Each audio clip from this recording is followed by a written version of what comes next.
company parties that you're not going to. Apparently they're having a private screening of the new Star Wars movie on the 5th floor. I wasn't invited to that one, so I'm going to see it on Saturday. Who else is going to go see the Last Jedi? Like very soon? Tomorrow. I mean, it's only been a couple of movies since, Star Wars fans didn't hate themselves for actually liking the franchise. They're having a resurgence. That's been it's not that the prequels were bad, it's that they make you hate yourself for being a Star Wars fan. But I was going to write on the calendar, but honestly, there's just so much going on that had nothing to do with game dev that I'm aware of for the end of the year. What's the AR/VR meetup this weekend? Is that on, actually on Friday? It's the 19th. Yeah. Which is next Tuesday at North Lamar at Impact Hub. Is it Mr. Tramps? I think it's Tramps is not. Tramps is. Okay. But you can find out on the ARV. Keep track of all. I'm actually going to have another game to beer night starting on January the 10th, back all the way north at Pinball Lake Creek. So I haven't been doing that because it's the holidays and just, Thanksgiving and Christmas and other things going on. Yeah, next Thursday is at Mr. Tramps, Blender and Unity. Blender and Unity. I'm sorry, what's going on Tuesday is the AR/VR thing, and I think that's actually at the one where they've been because Patrick Curry has an office there on the Impact. Hub. That's right. Well, we do have a speaker for tonight, but I did want to point out how. It's a real soft mouse. Well, I just got this today, and this may interest some people that are familiar with the format, but sorry. I'm bringing Microtalks back. Next month here at Capital Factory, that will be the format for the Video Game Makers Unite. Format, bunch of speakers, everyone gets only 10 minutes, and the subject of the talk will be audience. And that will make a lot more sense when we actually talk about it. And thanks, Paul Russell, for coming up with the visuals for that. Our director for that. How many speakers are we going to have? We're going to have at least 5. Okay. So you're still recruiting? Not counting myself, although they're on the list right there. So Alicia Andrew, Kamal, myself, and Tyler Coleman, Moshe Garvey, and Cy Wise. And they have all yet to send me their outline, so I don't know exactly what they're going to say, but it's on topic. But like we like to do each time we start off here is talk about the people who are seeking jobs and the people who are recruiting. So let's start with the people who are looking for jobs, and please identify yourself by your name and your chosen profession and whether you have business cards and or a website. Start on the side of the room. Good evening, everyone. You can see me, right? Okay. Good evening. My name is Christopher Williams, and this is my 4th day in Austin, I believe. And yeah, it's been so cool and ridiculously cold. But I am a writer and an illustrator. I create children's books, and we've created a video game with my cousin, Kamal. I don't know if any of you have heard All Stars Workers. Some of you have, yes. And so I came from the U.S. Virgin Islands and basically looking to start anew in this wonderful state of Texas. Do you have business cards? I have. Yes or no? Yes. Okay, very good. Who else we got? Thank you very much. Please. Hi, my name is David Knoll. I'm a software developer. I'm currently working for Home Depot creating an e-commerce site, but I really want to get into the games industry. Good. You have a website? I do have a website. And business cards? Yes. Well, not no business cards, but this website. Okay. Well, you can let people know when you get in. It would be quite ironic if you didn't have a website. Well,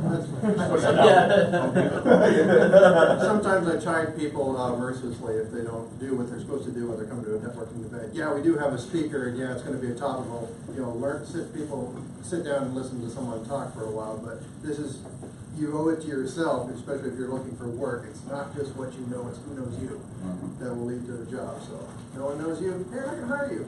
And the website is finoldigital.com. Say it one more time. Finol is F-I-N-O-L digital.com. Very good. All right. Talk to David if you want. Afterwards. Anyone else going to sign? Let's go over here. Anyone else is looking for work? Let's talk about who's hiring and for what. So also this side of the room. Sure.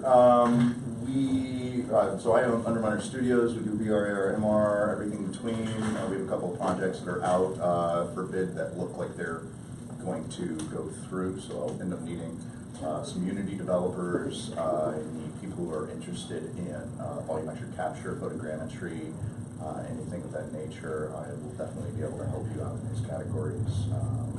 We're building our own pipeline and product that is revolving around that, utilizing those in a couple of different large company projects. So I need Unity coders, artists. If you got Maya experience, that's way better than Mac. Sorry, Mac users. And then designers as well, because I'd like to have these projects as slick as possible. So hit me up afterwards. It's Underminer Studios, and so you'll see my info on them as I'm speaking. He is our speaker for tonight. Yeah. Right. Anyone on the side? Gordon. I'm actually looking for a, not a junior, but a mid-level QA. This side of the room, anyone hiring people to employ? It's fine, it's the end of the year, so, you know, we made it to the end of 2017. What a year it was. We'll remember this one for various reasons. But new year will be a whole new experience and new things to look forward to. And actually looked in the Austin American Statesman before the end of the month. I actually got interviewed by Omar Gallardo, who is doing a state of the game industry in Austin end of year, so that'll be coming up very soon. And you'll get to see what I think about all that. And I actually gave him some other sources, and if I didn't give you as one, then don't take it personally. But let's introduce our speaker for tonight. We're going to have an intermission in a little bit. What's up? What else, Gordon? We have a sponsor? Yes, we do have a sponsor tonight. Thank you very much. The Intel Innovator Program provided our food and drink for the night. So one hand for Intel Innovator Program. And we definitely appreciate having sponsors because otherwise we're going to have to pay for it ourselves. And, you know, he has other things going Yeah, I'm a on. sponsor. Yeah, that's right. Definitely made the order. And if anyone would like to promote their company as a sponsor, we do this show every month, the second Thursday of every month, and we always have at least this big a crowd for our speakers. So if you have something you wanted to announce and want to put some skin in the game, please talk to me or Gordon before you leave. As well as speakers for 2018, we've got things booked a little bit into the new year, but not all the way. So if anyone wants to come up here and brave judgment and has something to say with authority, please talk to us as well. Now let's enter our speaker. Speaker is, he runs a company called Underminer Studios, and he does lots of different things and from lots of different places. Please welcome Tim Porter. At some point, We can do it now. It's up to you later. It's up to you Yeah. guys. Yeah, start talking. You guys want an intermission now, or do you want to intermit later? Like, what is the participle on this? Intermitting? Intermated? Intermated? No intervening. No intermating, yes. Okay, see, Gordon, we have the call. It's not that word. Thank you, Gordon. So, the talk is called Technical Artist. What is it and what's coming up next? Obviously, the games industry is moving at an extremely fast pace, and the technical artist role continues to evolve as it goes along. It used to be a job where you were maybe a really strong coder and you can sort of kind of talk art. A lot of times I'm starting to see very strong people who are coming up from the art side who want to and have some strengths in the code environment. And I find maybe I'm slightly partial because I came from that side. I find those individuals tend to have a mindset that leads well to creating the bridge that's required between the two different teams. So what I would say a technical artist is, very quick, it's a bridge between two different teams, somebody who's an interpersonal liaison, somebody who's capable of multitude of different art style things, so either being able to create shaders, materials, has artistic compliments and feelings, and being able to have that capability. Maybe a great 2D artist and be able to understand what a person's going through in Photoshop. You may be able to understand what someone's going through in Maya, or you may be able to understand what somebody's doing inside of the image, and be able to understand that in not only an artist side of things, but also in the technical side of things. So you have to be able to, as that interdepartmental liaison, be able to talk to the code team and go, hey, the art team wants to do X, because 90% of the time they go, well, I make X, and I don't really know what to do with it. There's the fence. It goes away. That tech artist is that person that goes, hey, whoa, let's not build fences between teams. Let's go ahead and build pipelines. Let's build tools and things that go ahead and speed up the process between our two teams. And for that person to be able to do that, they have to knock on the neighbor's door, which happens to tend to be not only the code team, but also design team. And so we're going to cover all that. Code team is one of your major sites that you're going to be doing. So what is a tech artist? Depends on who you ask.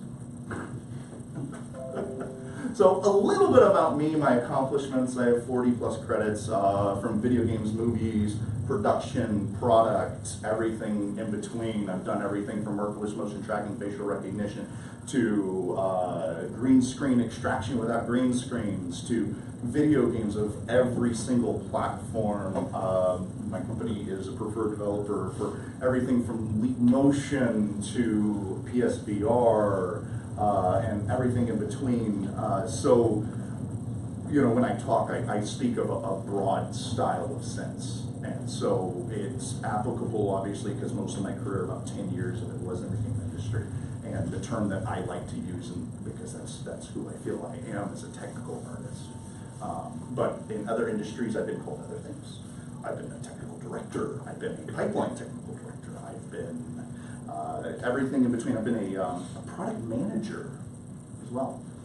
So it depends on who you ask. Platforms include, obviously, everything all the way across the board, industries, even educational, medical. We're actually working on a couple of medical ones, and I've worked on a couple of different government projects for the U.S. Air Force. Oh, and slot machine. Slot machines are really fun if you can get into your mindset of realizing it's a giant pipeline. Okay, so a little about me. What am I doing right now? The entire concept behind what I do is out-of-the-box thinking. It's how do I utilize technology to solve problems, solve issues. We, in the last 3 years, have had a massive boom in development kits that have kind of come out there.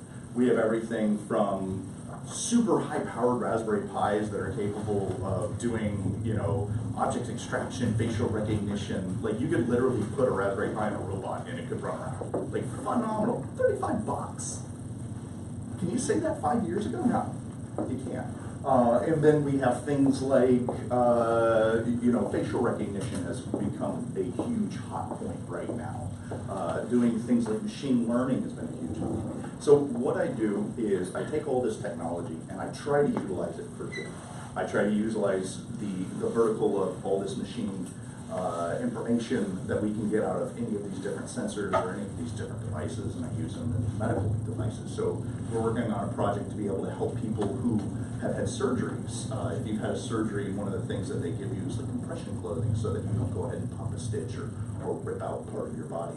And so we're actually working on this 3D scanner that goes ahead and scans around that entire body and reduces the amount of return that's on these people from 50% to our hope under 5%, which is something that, yes, it makes sense on a monetary standpoint, but if you think about it, it also helps the person at the end. If you got a bad,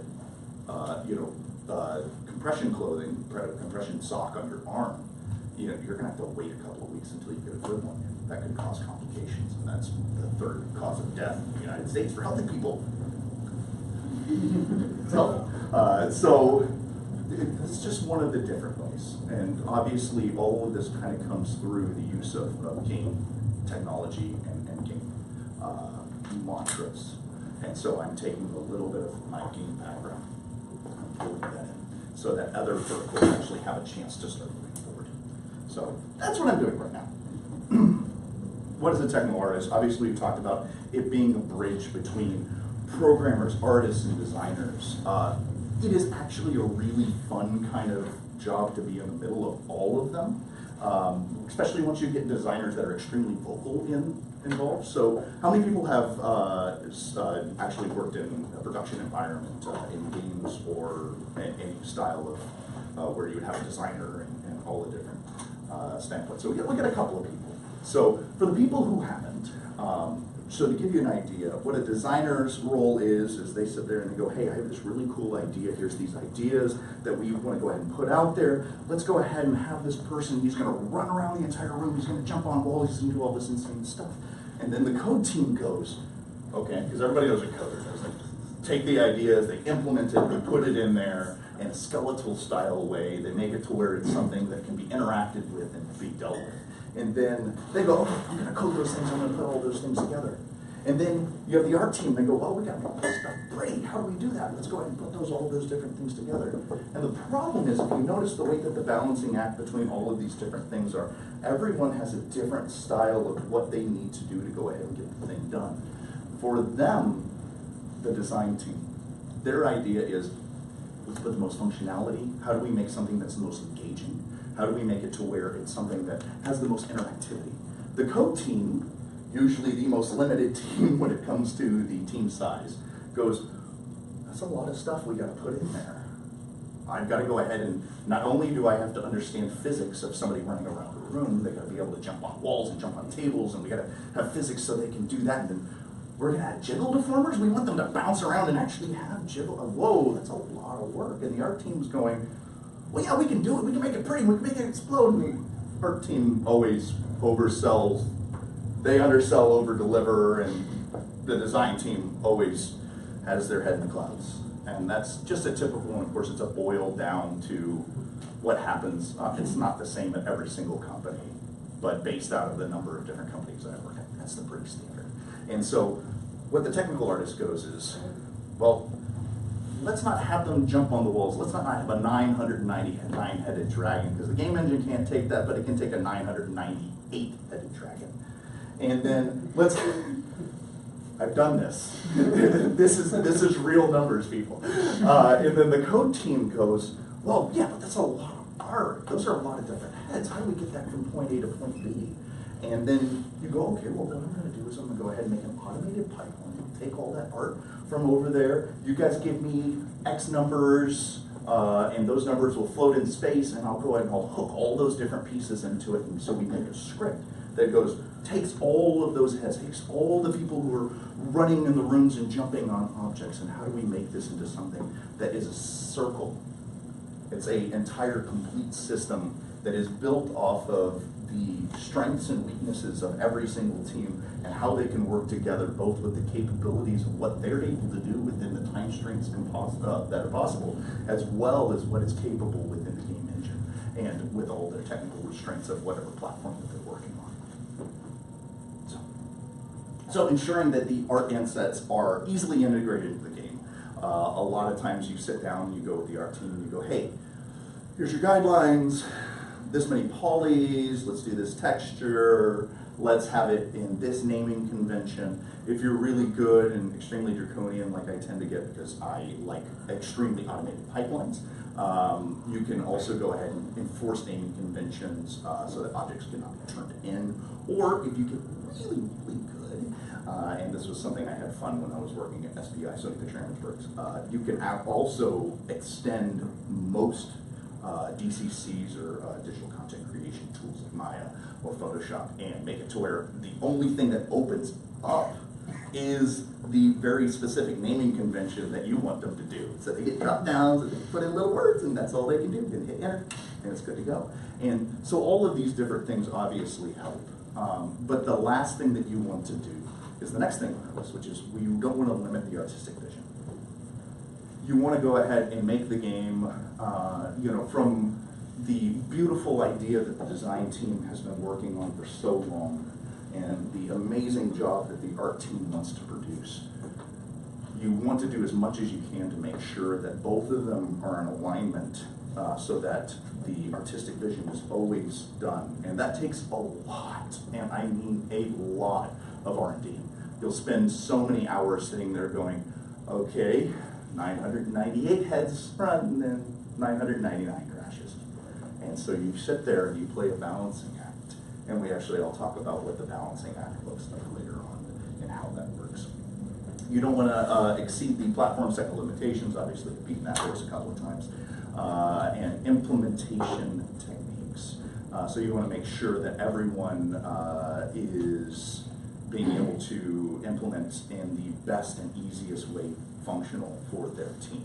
So as the art team is working on art, they're able to quickly put it into the engine. As the code team is able to work, they're able to implement their code in a fast function that doesn't destroy the artist team, and they don't destroy each other. And that the design team, and depending on what company you're at, actually goes ahead and creates, if they create a skeletal system, which I love when designers sit there and they actually make minor games and start putting those together, because those can scale out very well if you create a pipeline and the team that can actually play and interplay with each other. And if you're using Unity, you have a lot of fun trying to do that. And you spend a lot of time training the team. So I spend a lot of my time explaining to teams what we're doing, how we're doing it, how we're going to do it, how we should all work together, how another team member is going to work. Because of that interdepartmental liaison conversation, a lot of it is that inner talk. I have seen, as this next one that's on there, it's not an entry-level job, I've seen attempts at making it an entry-level job. One thing that I would have a, dare say, difficult time believing that a technical artist role would ever be an entry-level job is obviously the one section that I talked about, which is that most important section of interdepartmental liaison capabilities. Without having been in a team and being able to understand what the other teammates are thinking and how they work and how code team works and how to talk between the teams, it's almost an impossible role to fulfill as an entry-level individual. Now, if you want to be a technical animator, go for it. Technical animator is somebody who sits and makes rigs. If you want to be a soft side of technical art and be a little bit more along the lines of writing shaders and maybe you can do asset integration, that's definitely a doable job. But the typical role that I see and that I find comfortable is considered as an individual who is a technical artist. I don't see how you would be able to do it coming right out of college. And of course, working as an artist, I believe, is essential to success. And obviously, initially, we talked about this, technical artists came most of the time from a code background. And I find that the people in this current day and age, especially because engines are so slick, Maya is so fast, everything has a tool. You can find and open source code out there somewhere, a project with GPL3, and so you can download it and own it in your company, and who cares? Being able to understand the artist side of things is so much more important now than it used to be, because there's so much help and so much information that you can get out there than there was before. That's the reason why. So what takes to be a technical artist? Technical proficiency, knowledge of many artistic background and packages, so we talked about that, being able to go ahead and use Maya, Photoshop, things like that. Ability to streamline assets, processes, and pipelines. So that's one of my favorite things, doing pipelines and processes is something that I spent most of my career really trying to push, because if I can do something, if I have an artist that presses a button 3 times, I want to know, because there's a pretty good chance that you can make a tool that makes it to where they don't have to go through that step and process so often. Being able to work as part of a team. So obviously that's really important, to be able to work as that interdepartmental liaison, be able to work as the entire team that's going on. Communication and management skills. That is a really big thing. So one thing that's really, really interesting, if you notice, I at no point in time said that the tech art is a team. It's just, most of the time it's an individual, it's a single solitary silo between all the different teams, someone who stands in the middle. The big thing with that is having to understand how to manage the relationships between the individuals. If you get really good at your job, a lot of times they do put you in as a lead over the art team as a shield for the art director, and just the same inside the code team as well. When I was at GameLoft, I actually rode between the two teams underneath the art director and the technical director, where I was a single point of contact for both of them, which was actually very interesting and obviously very helpful because it creates a duality and a single point of movement while I still had protection from both of the individuals on top to make sure that it was in the best interest of what corporate or the other individuals would. So organized, obviously you're juggling a lot of stuff, you gotta do that. Creative thinker, there is no answer of no, there's just not enough time. 6 months from now we'll be able to do it. 8 months from now we'll be able to do it. You have to always think of the iron triangle. Manpower, time, money. Doesn't matter how you work, it always is like that. Every single company. Next one, knowledge of hardware limitations. I used to sit there and literally sit with a phone and actually, this is a fun story. When I worked, we were doing a 2D game for Disney that had to be in 5 megabytes. The entire game, this isn't like 1987, this is like 2012. And it had to work on Samsung Galaxy S2, 5 megabytes, because it was going to be for the Chinese market. The amount that we had to do to go ahead and push all of it down into the smallest pack size meant that we were jacking up the RAM and then the CPU overhead as well. So the phone would literally overheat and shut itself off in like 5 minutes. And so we started putting ice packs on the back of it, and it would drain the battery in under 20 minutes while it was plugged in. So I had to make that work. So you're supposed to also be able to work in any part of the pipeline. And as obviously, that's an extremely important thing to be able to do. Being able to sit down with the rigging team and they go, hey man, I'm having a hard time with this, can we get a script here?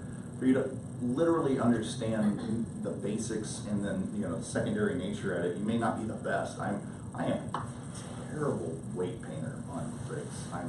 You know, it's a little soul bearing for you guys. Yeah, I've been so long and tech artists are supposed to be phenomenal riggers. It just doesn't come to me. But I understand the process. I understand how to do it. I can use auto riggers. It's very important for you to be able to play with the tools, do the same things that they're doing, so that you get what they need. Because 90% of the time, I mean, you literally have a product, just like in any sort of platform. I have a product, I am making a tool. Who is the target customer? The target customer is an artist. It's whatever coder it is. So being able to work in that artistic pipeline at any of the different stages is super, super important. And then forethought for art streamlining. Once again, that goes all the way back to our last page, which was you have to make sure that it all works within the artistic design and concept so that you're not destroying what it is. So you have to sit there and go, okay, I can tell at the size we're at right now, we're not crashing.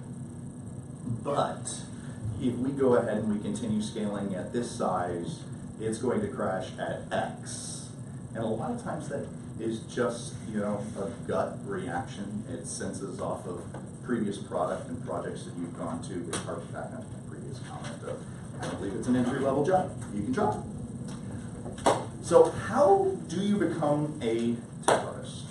Is anybody here actually interested in being a tech artist after me talking, or if I actually turn all of you away from it? You're all sitting here going, I don't want to be a tech artist, you're horrible people. All of you have no sense of humor, it's so boring.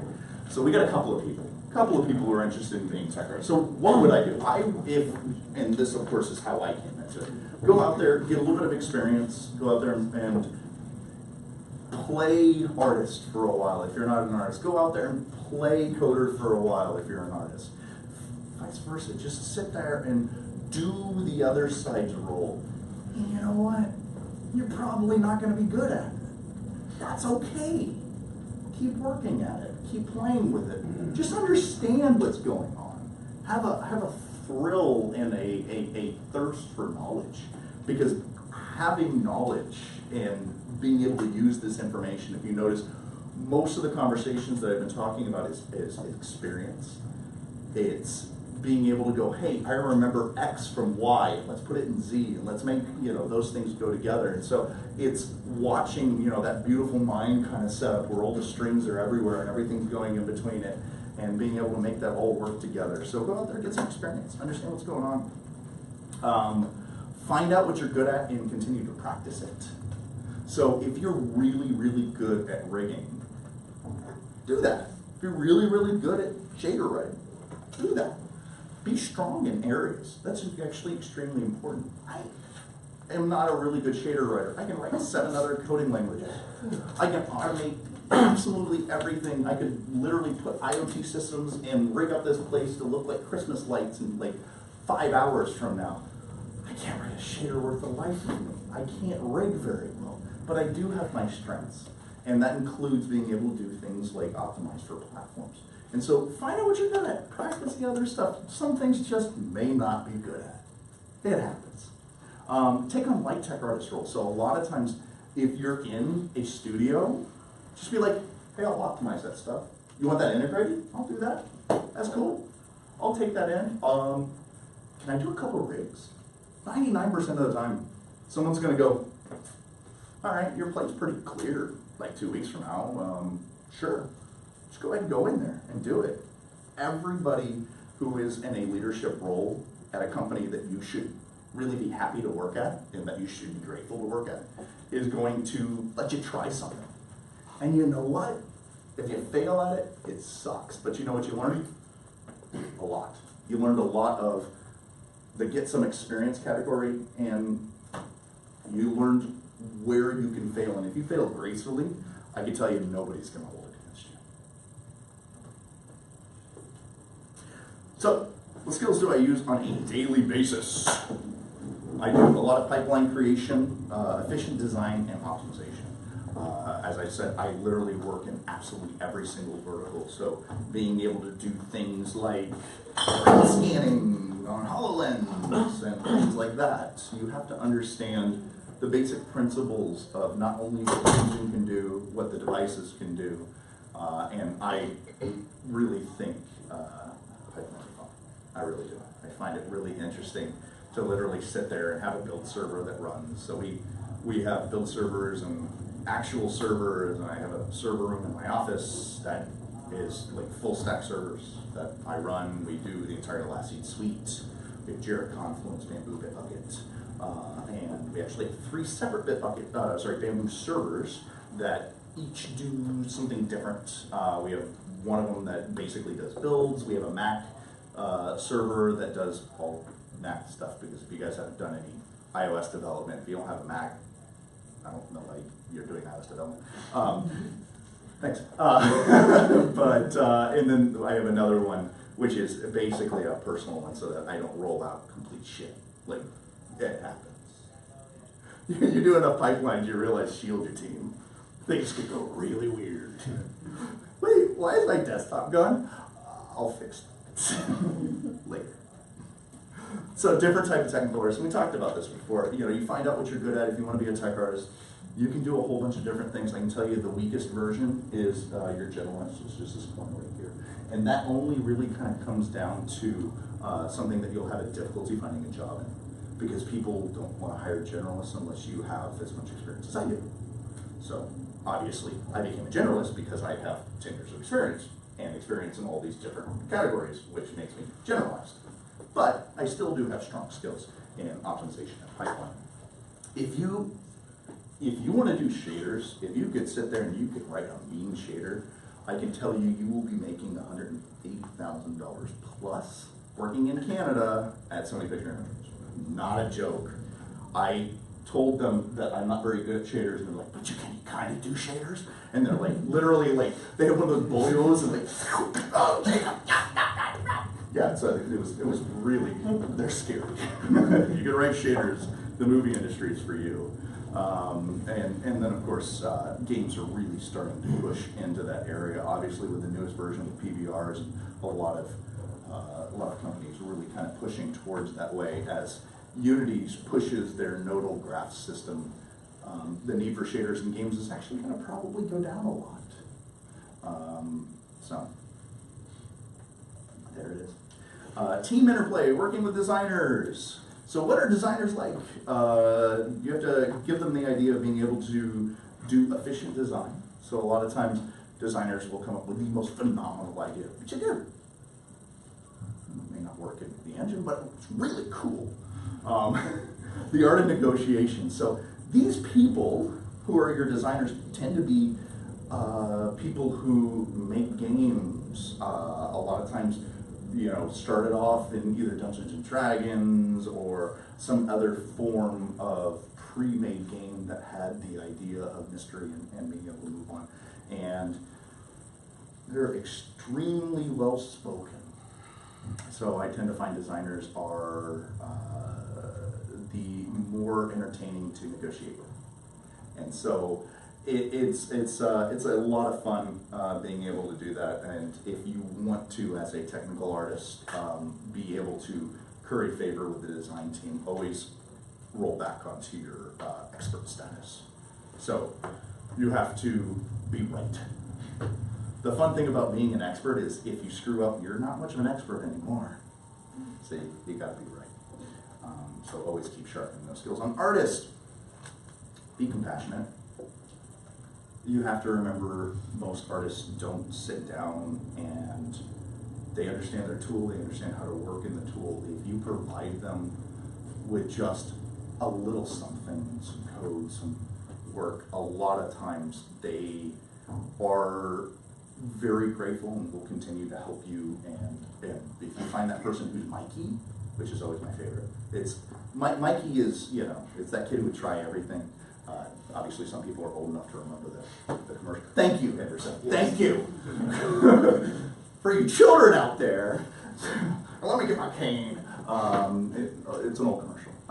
We'll leave it at that. It's basically being life cereal. Yes, thank you. Yes, of course. Yeah. So they would always bring it over the kid and their brother, and they're like, "Hey, Mike will try. He'll eat anything. He'll do anything." And so you find the right person as an artist to build tools with.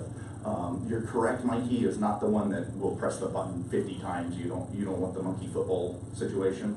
They just don't go good together. You need to find somebody who understands when they press the button what happened. They can give you information.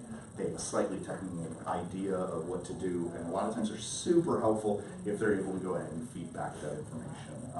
And you want to shield them from a lot of things that they don't need to know.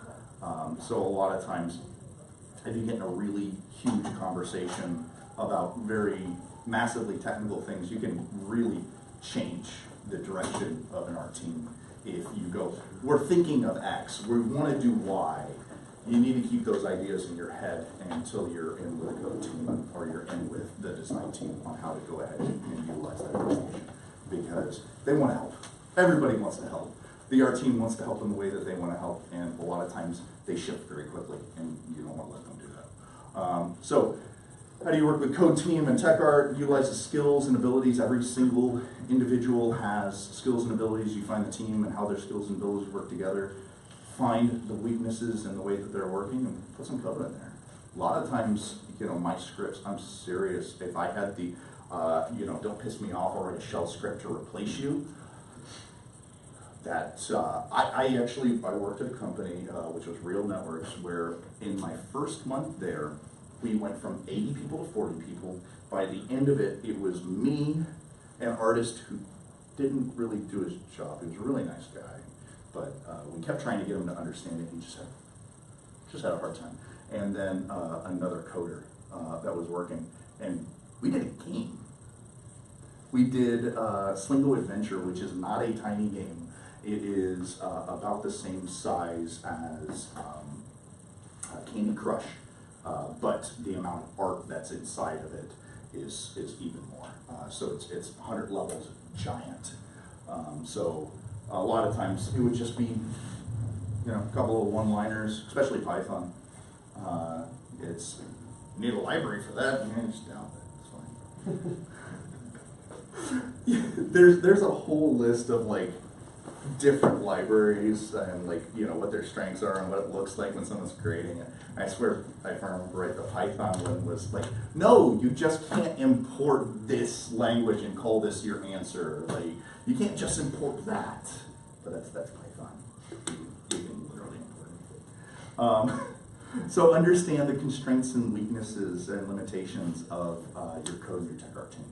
Be very cognizant of, well, if they don't have a networking person, yeah, the answer is not, hey, we'll just go ahead and spawn all these characters, on the network path, and let's make sure that we have the lowest latency possible. You have to go ahead and build around that. So look at your team, look at their strengths, and build around their weaknesses and help them out. So pipelines, why do we need them? Obviously, I've talked a whole bunch about pipelines, but why do we need them? And what do you do with them, and how do you make them? Obviously, you can remove a massive amount of danger factor that happens in games. In any sort of product, an automated process will, on a scale, tend to make less mistakes than regular people. And if you're really good at coding, it's almost zero. I have entire processes and pipelines that are running right now. I know I have artists that are turning in work and coders that are making builds without their knowledge as they go to turn in work tonight. And the one big thing to always remember is to look at the interplay between different programs. So what is an automated pipeline? What is a pipeline other than doing a whole bunch of clicks without somebody actually clicking, throwing it from one program to another program, and making it to where what comes out at the end is what you need, and what you started with wasn't what you wanted. That's all it really is. Optimization, why bother?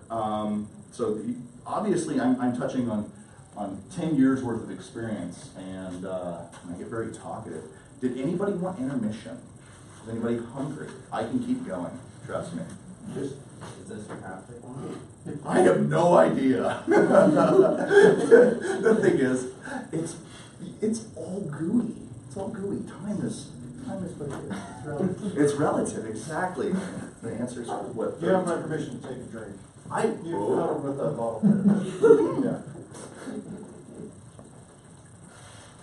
So optimization, and I've heard this a couple of different ways. I, at the beginning of my career, was optimize as early as possible. Do as much early optimization as the root of all evil. That was his direct opposition. And so we were always on a constant, here I am art side going, no guys, you gotta clean that up and make it all work. And he's on the other side going, well, if we optimize everything now, we're never gonna get anything done. And so if you are intelligent about how to do this and how to make it work, you can do some really kind of cool stuff in the very beginning to say, hey, here's our guidelines. Let's kind of work in those guidelines. I understand some stuff's going to kind of come across that's not. And that way you don't lose the spirit of the product. And as well, I really loved his idea of early optimization is evil. And I actually took that to a grander scale. It's polishing everything the first time around is evil. And the reason why that is is if you are, and most of you people are not going to be your product owner, you're not going to be the person you're going to be selling your product to. So if you polish everything, you've 99% of the time wasted your time. Get stuff across the plate 70, 80% on your second pass. Your first pass, I've seen some stuff that would give you nightmares. It's horrible. But it got the idea across. And I can tell you, I have made, and my company has made a lot of very good first checks on stuff that doesn't look like much, but it got them into buying and understanding where we were going, and allowed the individual who is the product owner, who is the person who is purchasing it, to have that direction and that input that they can put. And so if you give somebody something that's 100%, number one thing is you're stifling their creativity. You're stifling their ability to put their vision into whatever you're working on. And then the very last thing is you wasted your time, because I can tell you, if you got it right the first time, you're a miracle worker completely. So always keep back pocket optimizations, low-hanging fruit. The Real Networks project, we had one of them where I made the artist useful, and I let him do all of the pop-ups. And he did all the pop-ups as individual pieces, because we didn't have time to teach him 9 slicing. And so when it came down to optimization, I turned all of those things into 9 slices, and we went from 128 megs of texture memory down to 8. Just little things like that. Always have back pocket things. Because, you know, it may not be worth your time to optimize that. Game goes out, 128 megs of memory at the deadline. Optimization, a holistic approach, or how I learned to balance bowling balls on thumbtacks on a rolling runaway train. And it really is true. Always learn the gripes of every platform. I can tell you that iOS has a phenomenal, PBRTC is a phenomenal compression texture. It has some very major drawbacks. So PBRTC is your texture compression of choice for the iOS platform. It does have some very bizarre things, like if you take a 2nd generation ping and you throw it into it, it creates halos around every single object that has been PBRTC combined. And it took me quite some time to understand why, and it actually has to do with off-pixel bitrate. So if you have an object that we've gone ahead and we say that has alpha, we have a atlas, texture atlas that's been created, right? And so we're gonna have Mr. Smiley face here and Mr. Frown face here. Obviously the image is this, and like that. Wow, I really killed myself for that one shot, but that'll. The way PBRTC works to go ahead and get those phenomenal crisp edges is it goes ahead and it makes a half-size texture and a twice-size texture, and it combines the information on how we would visualize between the two of them. So what you do is you have this extra pixel line, and you have that, and we go up to twice. Pixel's not dead on the perfect 1 of 0 as you're doing a circle, which never happens. And just the same on the bottom, you get a halo. And so you gotta understand, obviously you didn't even know it from a technical standpoint. I did, because I'm that person, as to why. You can learn the strengths of each one of the different platforms and what you need to do. So instead of doing a 2nd generation, take in target sequences and convert them to PBRTC natively. You're welcome. Learn the weaknesses of your pipelines. If you realize that everything has to go in as targets, why don't you protect yourself and make sure that all the artists make everything as targets? Maybe don't even let them export anything other than targets. I like targets. Never expect that one size fits all in automated solutions and optimization and anything. I always say that I am building that assembly line toy. if you want to take that assembly line toy like a lot of people are doing nowadays and then clean up the edges and then give it that little extra love, that's really kind of what comes out. Somebody should be at the end of it and go, okay, here's this, here's that. What you're making is the fast forward button. But it's not the end of the movie. If it pops out and gets done, you just miss everything. Optimizing textures, or how much RAM does that take again? Know, and we've talked about this, know the strengths and weaknesses of all the different ones, and know all the optimizations for the platform that you're working on. So a really fun thing, who has done Android development? Who's ever dealt with ETC? Who's ever done ETC with Alpha? So some brilliant genius out there decided to create a texture format that is the preferred texture format that works for every single Android device when OpenGLES 2 came out, and decided that Alpha was a dumb idea. So you had to go ahead and create two separate Alpha, two separate images that were ETC, because doing an Alpha 8 was actually more expensive. So an Alpha 8 is an 888, and it's just a single or a 0008. So it only has the Alpha image, and it's a really, really small image that comes out. The problem is that actually RAM bloats when it gets decompressed, and so using ETC doesn't have that same kind of issue. So obviously, both Android and iOS really suck with textures. We've covered this. You're welcome. Optimization, or how not to set your CPU on fire. If you're not a phenomenal developer when it comes to code, always look to your dev team. Profile often to check performance. And here's a little tip. Give tests or give a profiler to your QA team. So as they're playing, you don't really want to know what's happening on a frame rate drop. You want to know what's happening on a perceived frame rate drop. And the only way to find that out is to have the QA team play. So something that's really important that happens a lot is you're sitting there and you have an area, it's all black, and somebody forgot to go ahead and put on culling, whatever, and so we're rendering Mars in the background, and it's got 180 billion tries, and we're only getting 5 frames per second. Guess what? It's all black. Nobody sees it. Does that matter? No.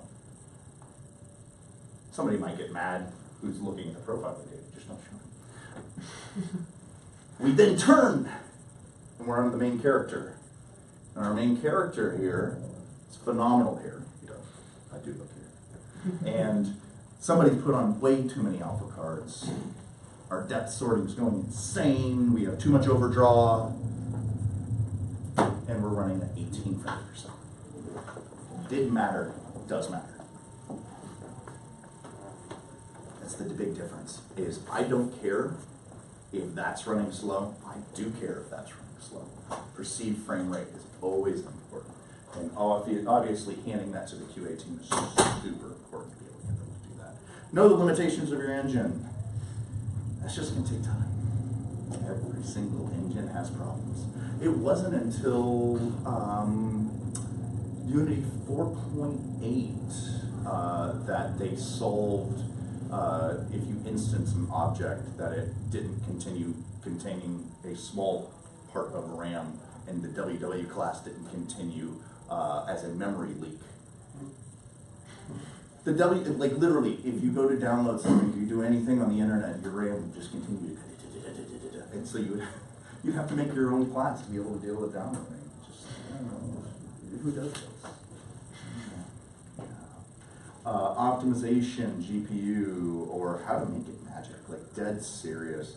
GPUs right now they're truly amazing. Never in any of our lives have we had so much GPU power, and yet so many people complaining about it who are working on VR because they've never done anything on anything less than a AAA.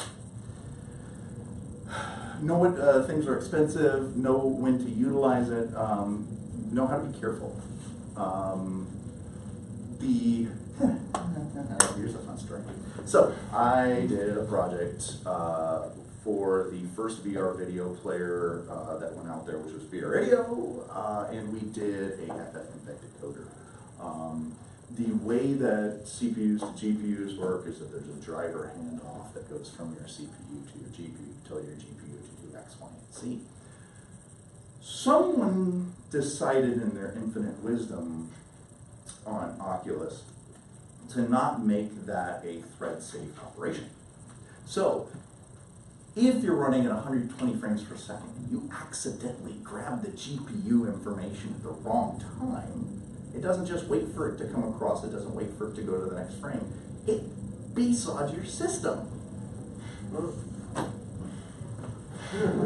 I can tell you that took us a real long time to figure that out. Oh, that was like 2 weeks of us sitting there going, hey Tim, you got an answer? I haven't slept in 3 days, I ain't got shit.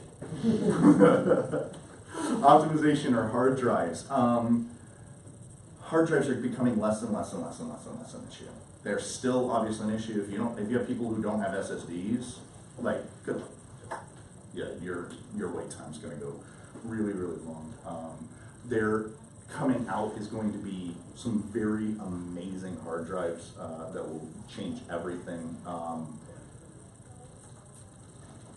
But obviously it's still important to understand, even when we go to NVMEs, which are hard drives that literally sit on top of your motherboard and run off of your GPU's PCI Express bus at 16x and 1.5 gigabytes per second. That's still way slower than your RAM. So if I have to pull from my hard drive, you have to go ahead and create a user experience around that. If you're doing an iPhone game, Android game, you've got to go ahead and download, and then from that download, you have to open it up and you have to pull it in from the drive. If you do that during a play experience, be ready for a stutter. Be intelligent. Make these things happen during a pop-up. Make these things happen during a non-user interactive experience. Maybe you put your ads there. Those things work. There's always an answer. So, where are we supposed to go to? Because I could keep talking. I still have so much longer. We'll take a break and then we'll take Q&A after. Okay, that works fine. Closing statements, why do I love what I do? If I haven't told you guys that and had you understand that by now, I don't know if you've been listening. How do you dream big and still find your place at the same time? The answer is just ask if you can do something. Go, hey, can I do X? Can I do Y? We talked about this before. Literally, if you think you can do it and you try it and you fail, okay, shit happens. It's life. Fail gracefully, always. How do you love your tech artist? Realize that your tech artist most likely will be doing so much more overtime than you, that they may be crunchy people. Because when the art team crunches, so does your tech artist. When the code team crunches, so does your tech artist. And when everybody's crunching, they've already been crunching, okay? Sometimes they need caffeine. Buy them candy. And that's how you support your tech artist. Or just let me go to the gym. Obviously, I'm more of an avid gym goer than I'm a candy guy, but I do like coffee. So where can you find more info? You can go to my personal website, and you can see what a good technical artist online resume looks like. I've been applauded and commented by many a recruiter. They love my site. You can learn more about Underminer Studios, what we do, how we do it, and who we do it with, and resources for technical artists. If you want to be a technical artist and you've never heard of technicalartist.org, I don't even know what to say. It's a phenomenal place. You will find most of us lurking in a corner or in a hidden spot somewhere. You can find everybody from 90% of the tech artists that work in the field around here are on there. Every single person who's a pipeline technical director will be up there. You will get some of the most interesting questions and some of the most mundane questions, but at the same time, that's exactly what you need. Sometimes you need to sit there and you're going, why can't I get this thing to work with this thing? And they're like, well, have you tried turning it on and off again? Education gaming news. Raptor Cow is actually a really cool place to get some education gaming news. They also do really good talks with people like me and other very animated and interesting individuals who are throughout the gaming industry. So that's me. Any questions? So I heard you guys like to take breaks and do intermission. Let's give one hand for Tim.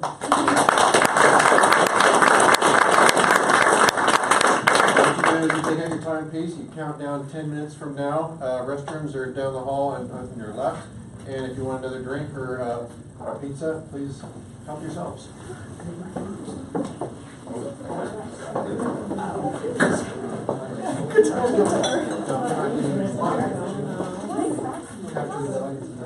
I try.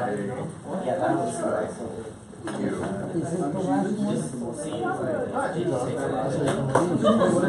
Next. So, yes, I would say it's a very much an intelligent job. How did you find out about the show? So just to give you a background. My dad's an electrical engineer, composer story. My mom works in radio, television, she works in theater, production, film, or stuff like that. And I grew up in that environment. So I have a dichotomy of like just yeah. Next lights. There's lots of other technology right on the calendar that someone else keeps up with. Well, you know, it's and as you move around, because I've lived in 5 cities for years. Vancouver, Los Angeles, and then we came back here, Boston, and every single bubble has a different size of fish, and at the same time, different mindsets.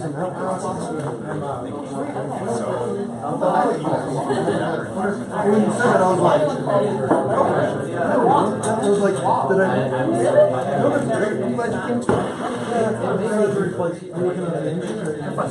yeah, trust me, that's not, that was one of the first I'm getting replaced still. We're both, we're off there.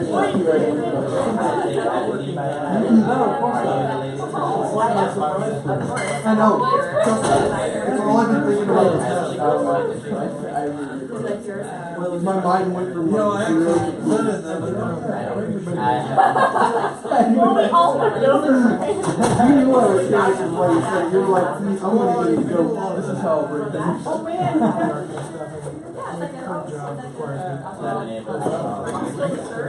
You out of here? Oh, you can always ask questions. Oh, yeah. They took a picture of my face and put it on a sunset.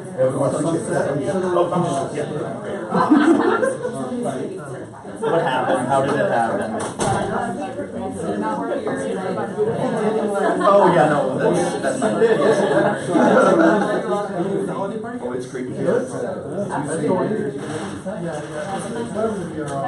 Next to the allergic to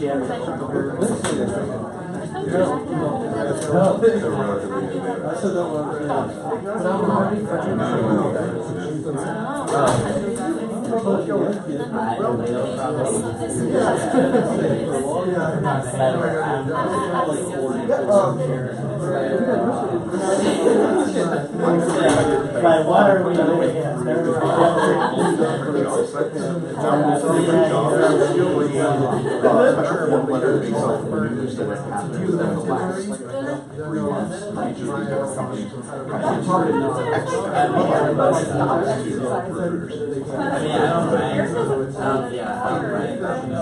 It's called a lip scraper that goes and pops up. You're in a relationship. You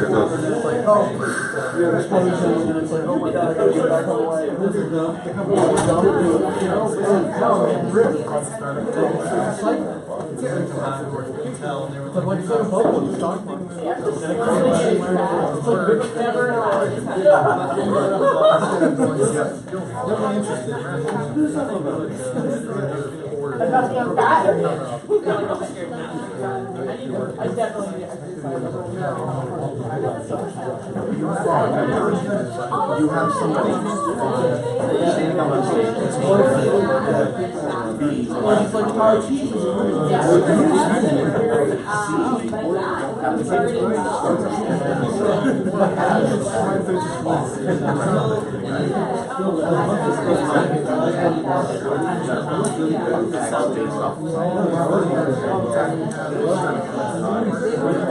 The whole thing. It's just slices. What is actually a slice? I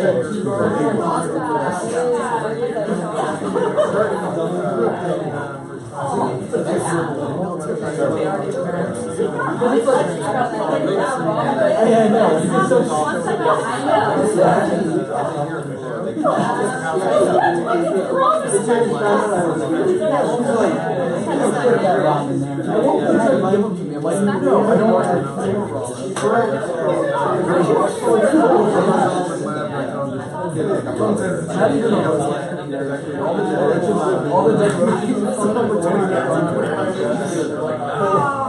they're like, no, I like I have real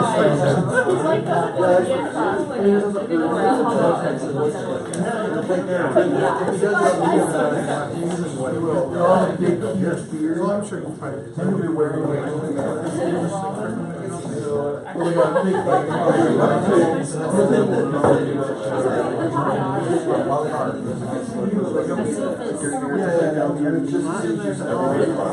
Don't worry.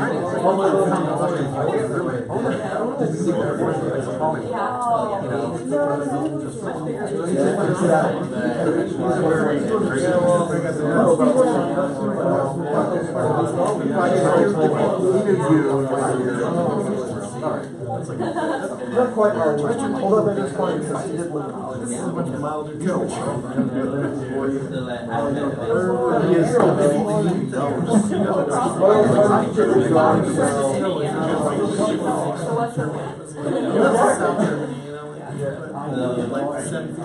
I know, I also. I don't know anything about that. This conversation might be. It's always crazy buildings. He's like, I don't really care about that. Why don't you tell me some of it? Like, I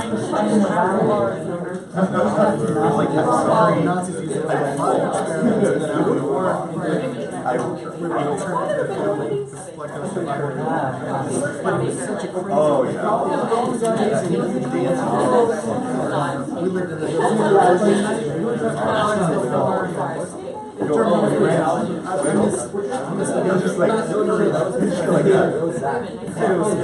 Oh, yeah. Oh, yeah, that's his.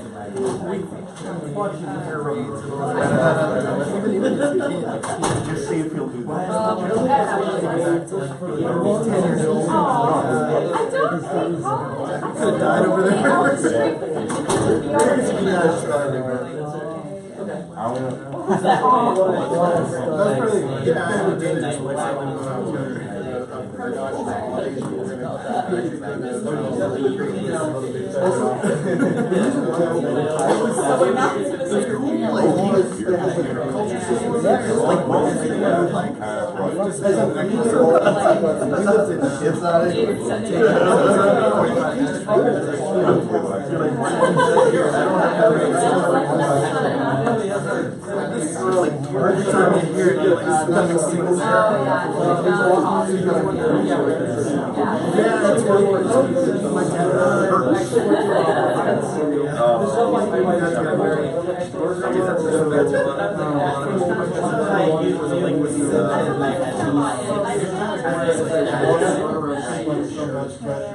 He doesn't think that South of San Antonio is pretty good. used to have the package in Boston. Only it was a great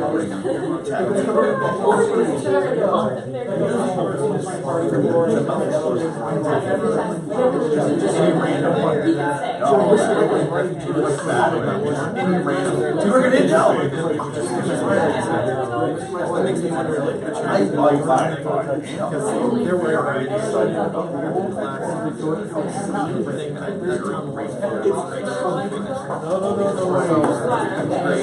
But I swear to God, ever Can I still listen to music? Really?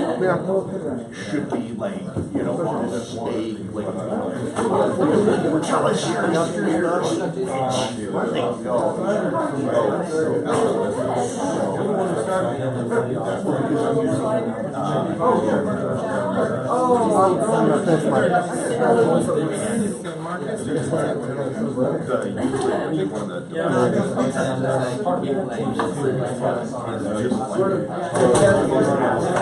they're like charging good rates on their site at the very beginning.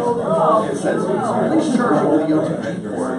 And then later on it says, charging with the OTG for it will cause issues. Like, I kind of like that too.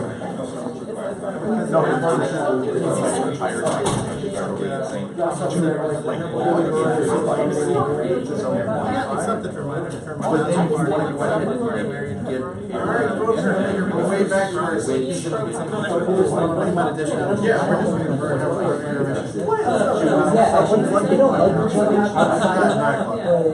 the problem is, I love pineapple.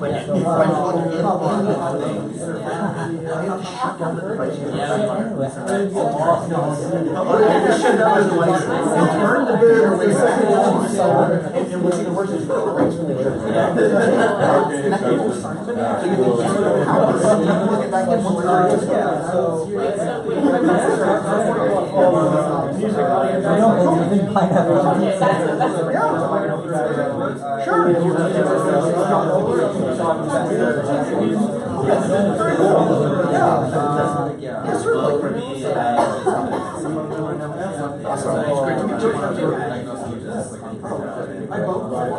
Alright, now for real. The real hard hitting things. So everyone knows they're going to kick us out at 9 o'clock, so thank you for your efforts in keeping this place clean and such that we don't have a big pile of stuff that paid staff has to clean up afterwards. But everyone say thanks to our bartender Katie tonight. And since otherwise you wouldn't be part of the equation that led to us having food and drink tonight, please tip our bartender. Just out of appreciation. Thank you very much. Let's go to Q&A. And actually, I wrote this thing right here because not everyone's aware of it. There's actually a really great Twitter account. It also points to a Facebook account. It points to a Google Calendar of all the stuff going on. ATX Game Dev Cal. Cal, okay, I thought that was on the part. Cal. Anyway, Game Dev Cal. We get along so well. All right, let's take some questions. We're asking questions for Tim.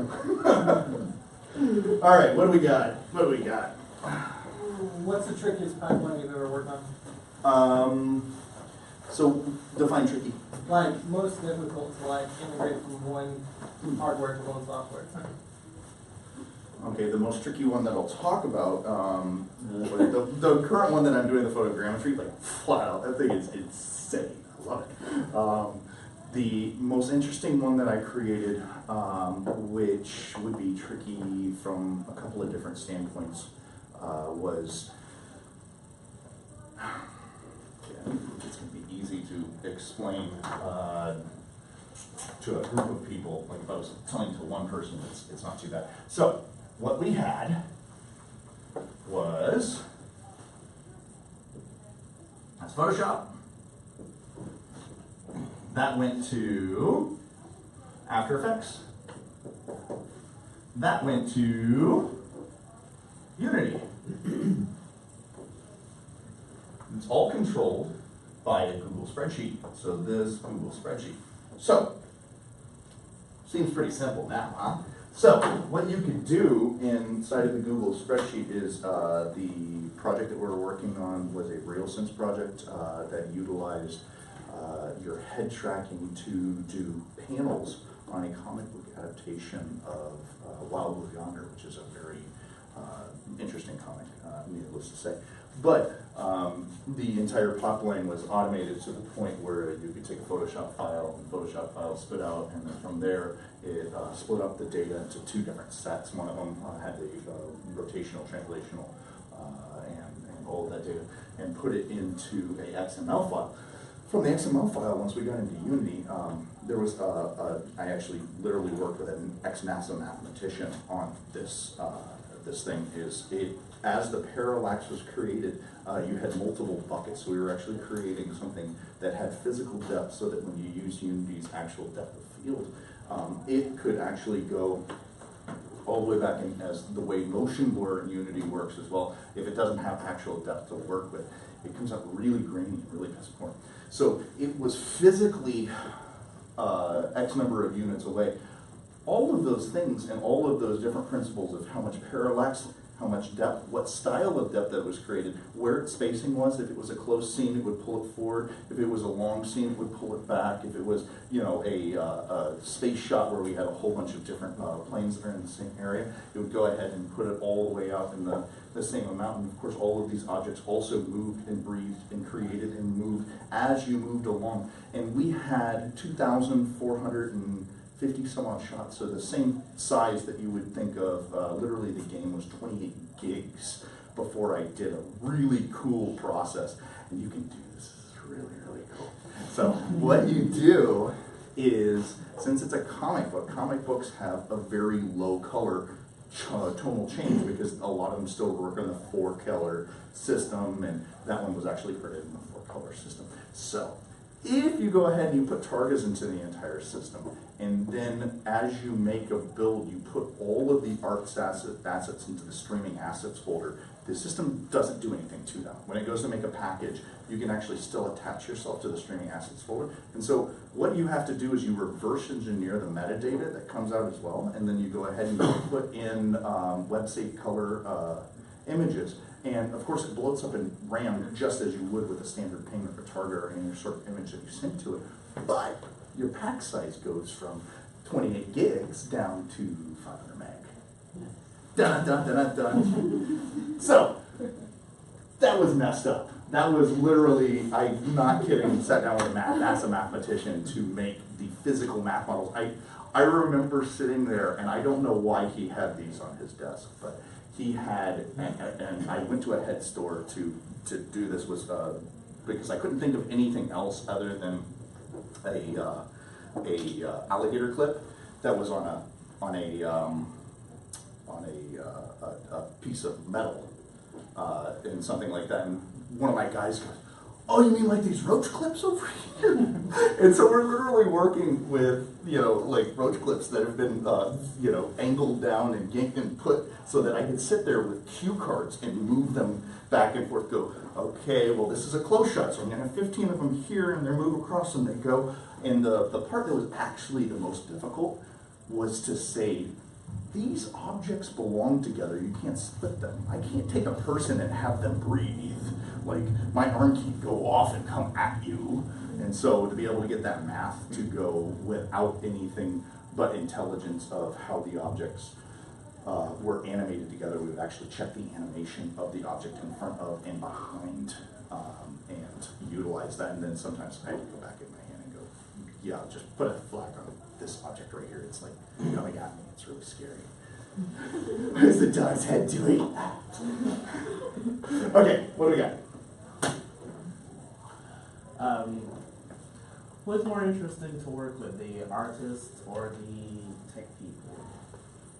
They're just as interesting. It's who's more cantankerous. Yes. Me. They work with me, they know. It depends on what you want to do. I mean, everybody in every single team has something different. I can tell you, you know, just because of this is the way that, you know, people tend to be. Co-team tends to be quieter or reserved. The art team tends to be a little bit more outgoing and conversational. But it's just styles of emotion. It depends on how you feel the day.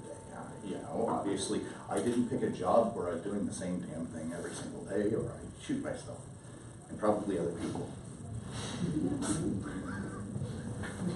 Don't look at me. Okay, so what do we have? Who's next? Yes, sir. Have you worked on any Unity cloud builds? I have not, and there's a reason why. I do my own builds. Okay. And I don't believe. So if How do you work with the team? What was that? How do you work with the team? How do I work on with the your- team? On your, Okay. You're not necessarily talking about cloud build. You're talking about Unity's the collaborate. Correct. So I'd like to let you know the reason why I don't do it is this is the fourth time Unity's tried it, and I'm just waiting for them to fail again. that's what I was wondering. Yeah, I've been using Unity since 2010. I can promise you this is the fourth time that they've done it. I've been in there since Unity 1.87, and they will fail again, and that's just what will happen. It looks better now. You know, when you go in there, there's a home page for you that, you know, looks like it's done a lot better than it was previously. Have you done anything with the Unreal Engine? I have done work with the Unreal Engine, put out a couple of different games. Their asset management system's a little bit easier to deal with. When we're talking about Unity, I have done everything from, my first game was literally on a shared network drive. Don't do that. The preferred way that we do it now is Git.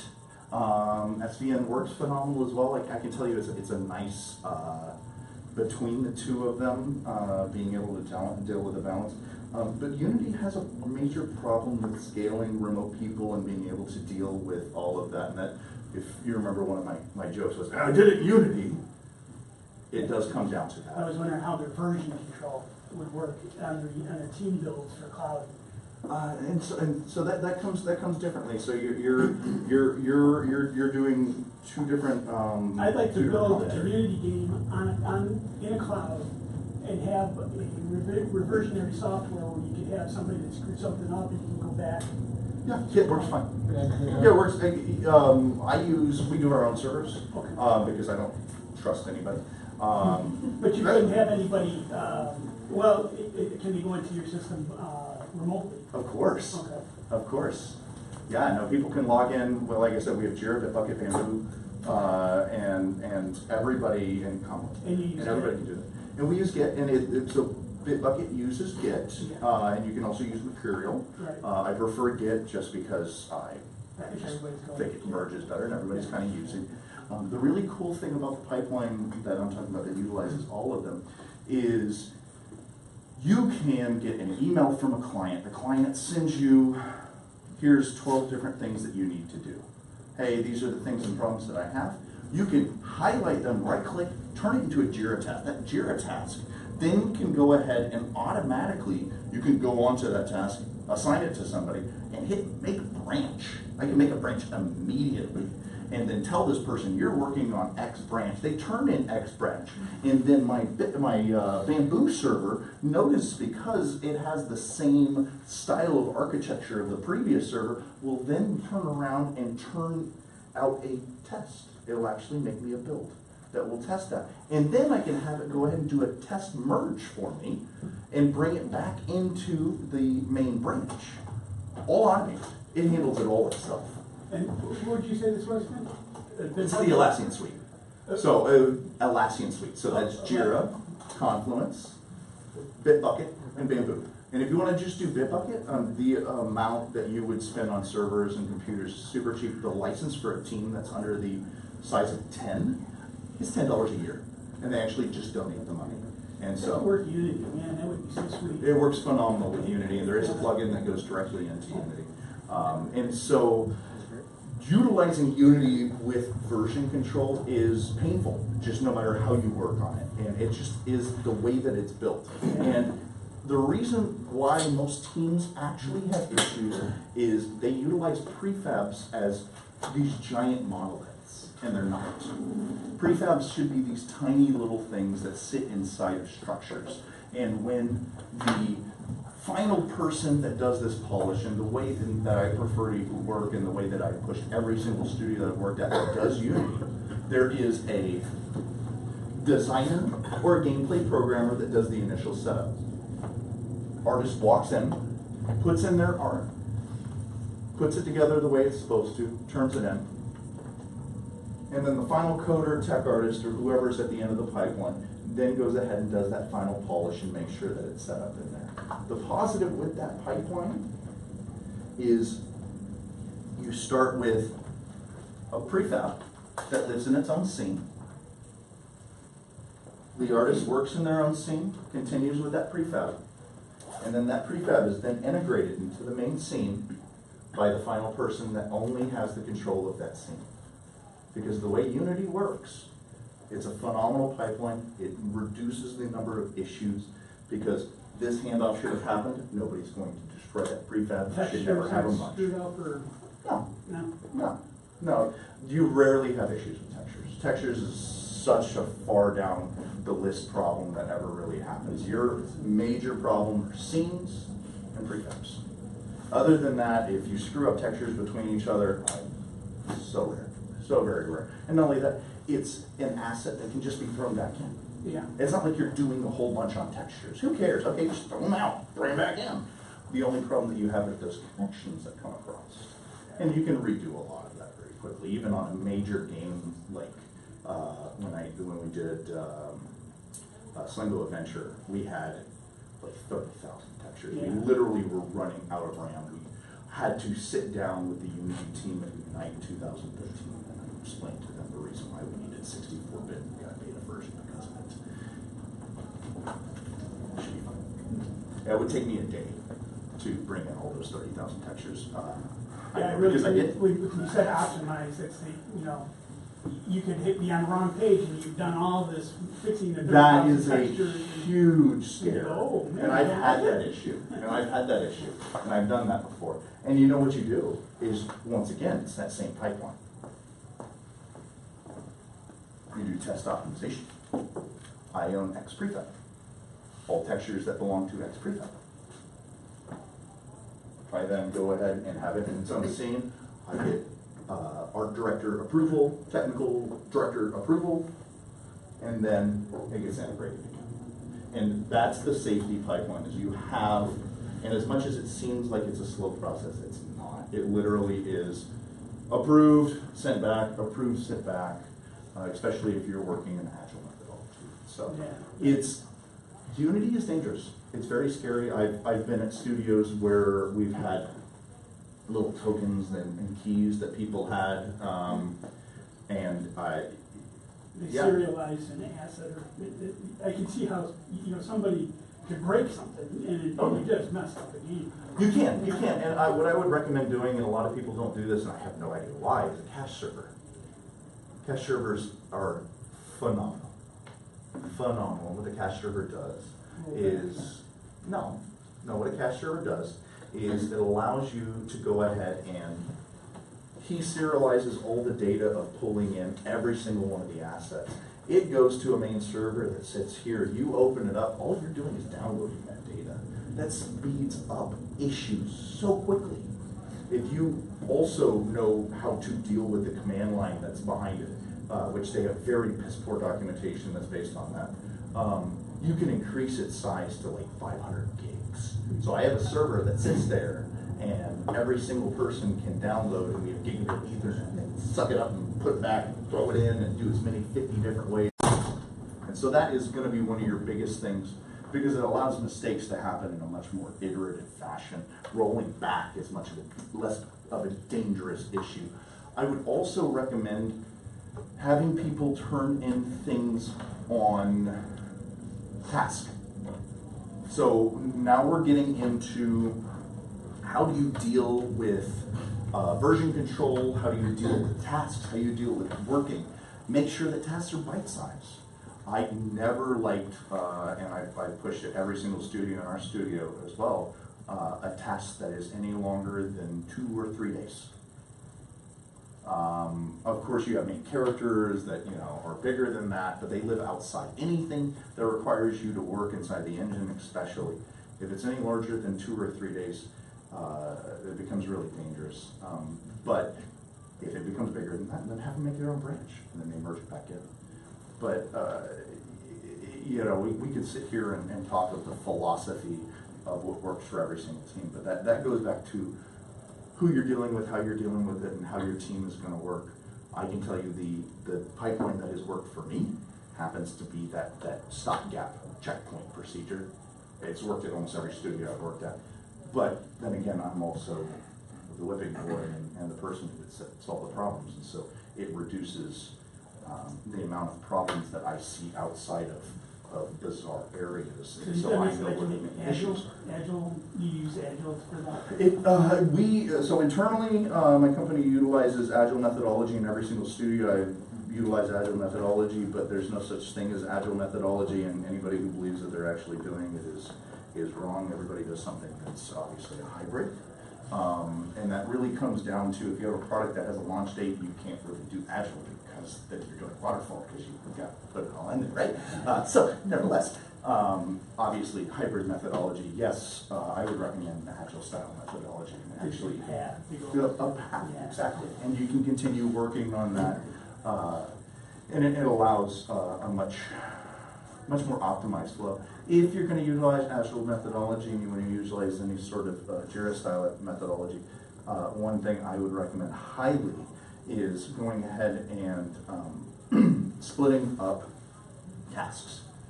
Never make an artist task on the same sprint as the coder task as the implementation task. It doesn't make any sense, because this person is going to go, I got till Friday, and this guy's going to go, where's my work? Where's my stuff? I'm blocked. And so, just always be careful. And so that's, if you're going to use Agile, always remember those things. All right, yes sir, are we leaving? Do we have to go? No. We have a question. Yeah. Oh my dear God. I got questions too. From the mouth of babes, sir. Yeah. Well, so you talk a lot about working for other people that are the project owners. Yes, sir. How often do you work on a project where you're the project owner, and how does that change your attitude about the work? I don't agree that I would ever be a product owner, even if I paid for it and I wanted somebody to do it for myself. And that comes down to my style of work and my style of being. And that really is what is, and ironically, the individual who taught me this was Matt Sibilia, servant leadership. So servant leadership is realizing that you put the needs of your team and the other individuals who are around you before yourself. And the same when you're doing any sort of product or you're putting anything out there. Saying that I am the product owner and everything that comes through me is the important thing. I always have to think of, how do we market this? How do we put this out? How do we give this to other people? And how do we work it to where we don't kill the people we're working with? And so more of it for me kind of comes down to, I don't know, maybe I have no one for myself. I mean, do you even think about this? I mean, is there any particular job that would scratch an itch that your work for hire just doesn't? And you think, well, maybe if I owned it, I could be my own boss. We're doing that soul searching right now. Okay. I can be really honest, and we actually had a conversation about that right now, this morning, and that comes down to we actually own 2 external IPs that we've been working on. One of them is the animated volumetric photogrammetry stuff, and then the other thing that we have, and you guys may not have heard about this, and some of you do, I know Henderson does, virtual reality therapy.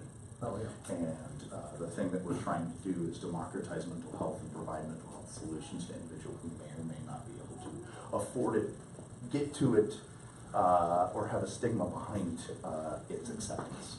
And so we have a occupational therapist who's part of it, and a lawyer who's on it. And the really cool thing about the occupational therapist that we have is an individual who spent 20 years in the Army doing AR and VR technology for wounded warriors. And so his insights are so uniquely palatable and placed within the product. It's so interesting. So what do I want for myself? I don't know. I think everyone in some part of their career are going to sit there and look at a road in front of them that diverges in so many different directions. And when you get to the point where you're so comfortable in what your capabilities are and how far you can reach out, the question really comes to yourself, who else believes in you? I don't know. So we gotta find that out. Any more questions? They don't all have to be that deep, but. I promise I'm not a deep person, I swear. Give me technical stuff too, you know. I can do some technical thing. I try. Yes and no answers. I can try. Start throwing Euclids at the quiet people. It's a really bad intelligence class. Yes, sir, mister. Tell me about a time you got stumped and had to go get some help. Oh, I can definitely tell you. You know what? Every day. I'm sorry, not help from your wife. No, she just yells at me. Why don't you know this? Why don't you know this? I don't know. That would be every day, I understand. You know, I can actually tell you the one time that I was so stumped that I thought there was no possibility goes back to that 5 megabyte game that we did for Disney. How do you make, and it's not even just like there's one character, it was a 2D game too, which 2D games are much larger when it comes to assets because you have textures. How do you make a game where you have cars that are recognizable characters from the game Cars, and they have to be seen in every single turn because you're talking about a 2D racing game where people are able to run around and go all these different ways. And we also had 8 levels. How do you make all that happen in 5 megs? Oh, even better, 1.5 meg goes to sound.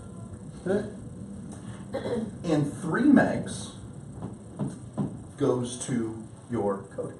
So we really got like 1.5 meg. Like, we continued to push it, and I was able to get us about 7, almost 8 megs, really by the end of it. And of course, you know, I'm always going to own the story of we did a 5 meg game. But I was so stumped. I had absolutely no clue about palletized color, which is what we end up using, which is web safe color. We had things that were 2 colors. Like, I'd never seen this before. Like, what is this? Of course, I grew up in an era where, you know, I'm dealing with EXR format, which literally, you know, puts out billions and trillions of colors, and here I am with a file with 2 colors. And so I was so lost, and I can honestly tell you, I talked to Siege. I talked to Siege on that. Siege Taylor is my uncle-in-law. He's an ex-Origin guy. And he was like, what do you mean? Why aren't you using palletized color? And I'm like, because that technology is dead. I literally had to find old builds from stuff from like 1987 or make VMs on my system so that I could create some of the shadows that we had inside of the environment so that we could actually have semi-transparent shadows on cars. We had semi-transparent shadows on a 5 meg game. Like, I had no idea what the fuck I was doing. Alright. Why did it have to be that small? Because Mobile. it was mobile that actually went to the Asian market and up until Samsung Galaxy S7. If you guys have a Samsung phone, if you go onto the app store that's in there, they actually don't have you download anything. It's in the background of all your phones. So every single Samsung phone from Samsung Galaxy S2 to S6 had this game hidden in the background. You're welcome. Yeah, that's a good while. That's a good while. That's from 2012 to 2016. I would also add that when you get stumped, you tend to reach out to the network, right? Oh yeah. No, I am Like not a man of one, dear God. That tends to be. Good luck. Oh, yeah, actually, I was having fun. So I'm working on that volumetric photogrammetry thing, and I was sitting there earlier this week and trying to figure out how to convert depth maps from ply format, which is an unordered point cloud, to an ordered point cloud. Because if you have an unordered point cloud, if you think of a whole bunch of dots that sit there, those dots are kind of just sitting in 3-dimensional space. If you go ahead and start connecting the dots in a random fashion, how do you know which site's out and which site's in? So I'm literally, that's what I'm working on. I'm lost. I have no idea. Every single day. So that's Innovation. innovation. If it's not there, see if there's an open source thing for it. If there's a library import for Python. Open CV's in it, just so you know. You can do all the computer vision you want. Yeah, and then when that happens and all of that fails, I just go in a corner and cry for a little while and then come out. And then I realize I'm not any better off and I go back in the corner. So that's me. That's me. That's my process. Lots and lots of crying. Just get it out. Just get it out. No, rein it back. No, rein it back. Yes, sir. When do you realize you need to build a pipeline or optimization? When you realize that the amount of manpower that you have is going to be far outstretched by the amount of work that you'd like to produce. So they won't. So does that include like importing something from the spine to a game engine? Oh, yeah. To writing editor scripts in Unity? Oh yeah, every single day, every single day. Yeah, no, if I can find a way to optimize and make it to where we reduce the amount of errors and that we can extend and make it so the big thing that I tell people is if I unburden an artist and something took them 3 days to do it, they're still going to do it in 3 days, but what they're going to provide is something that's so much better because they didn't spend that last half day to a day on exporting, importing, and being able to make something happen. It's not going to make your product that much faster. It's going to make what you can produce that much better. Although you could make it faster, but then you just churn out shit. Mush. Oh yeah, we've done plenty of mush projects. Take God if you've done some plenty of mush projects. All right, I don't see any hands, but I know there are questions. I can feel it. I just want to remind everyone, I forgot to say out there, if you parked in the garage, you're going to want one of these green things. You get them from the front desk, just ask her nicely, you can leave for $5 instead of 20. It's totally worth it. Yeah. Or you can just cuss them out, they'll let you out for free most of the time. Like last week, we didn't, he was so nice, we didn't. There was no cussing. There was no cussing There there. was definitely confusion. He was like, oh, when we press the button, the door opens. They go away. There's no problem. It does matter how many people are behind you in line. Oh, that so helps. Yes. You literally, you know what you do is you leave your lights on the whole time so you're blinding everybody. You put your flashers on too, and everybody's like, what's going on? The more annoying you are, the more likely they're just going to let you go. Sensory overload. Yeah. Oh, what's happening? Yeah, Tim doesn't work in customer service. I did. That was the best part. You learn from the worst. You know what they did is they actually put me on loading trucks. I wonder why. Oh, yeah.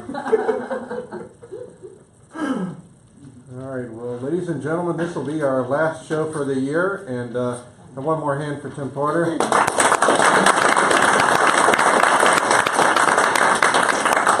Please keep watching our meetup for our next announcement, which should be coming out very soon. And again, be safe going home, and Happy New Year. Merry Christmas, Santa John. Yep.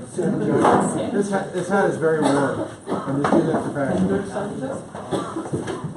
No one make that up. Thanks for Oh, thank you. Oh, you look very familiar. If you would away from it, No job. Yeah, close it.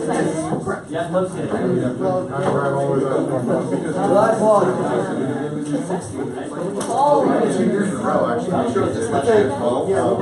Everything but Or 2016.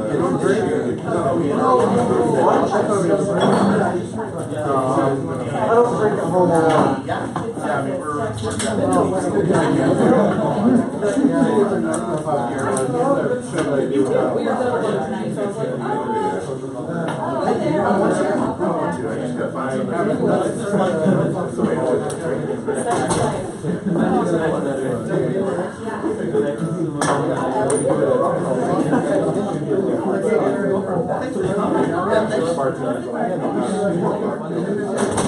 and have the problems talking about. It's not BYOB.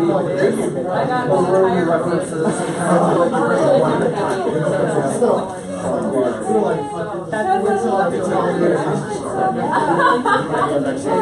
Open it and create it all inside.